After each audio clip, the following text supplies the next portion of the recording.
ரஜத் படிதார் தலைவனை பத்தி சொல்லணும்னா வரலாற்றிலே முதல் தடவையா ஒரு பல லெஜண்ட்ஸால முடியாத ஒரு விஷயத்த முடிச்சு கொடுத்த ஒரு கேப்டன். ஆர்சிபி கப் எடுத்து கொடுத்துருக்காரு 17 வருஷம் கழிச்சு 18வது வருஷமா.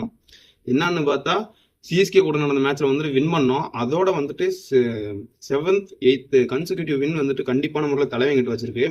நிறைய பேர் கம்பேர் பண்றீங்க, அந்த கேப்டன் வந்துட்டு அப்படி வின் பண்ணல, 7 மேட்ச் தோத்துருக்காரு அப்படின்னு சொல்லிட்டு.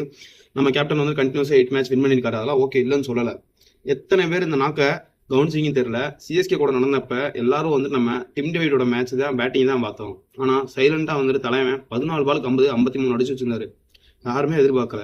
இதுல ஒரு சின்ன மிஸ்டேக் என்ன நடந்துச்சுன்னா, ரஜத் படிதார் வராருன்னு தெரிஞ்சா எந்த ஒரு கேப்டனும் பண்ணக்கூடாத தப்பு என்னன்னா ஸ்பின்னர்கிட்ட கொடுக்கவே கூடாது. ஏன்னு கேட்டா ஸ்பின்னர்னு வந்தாலே தோச்சு கையில கொடுத்துருவார் தலைவன்.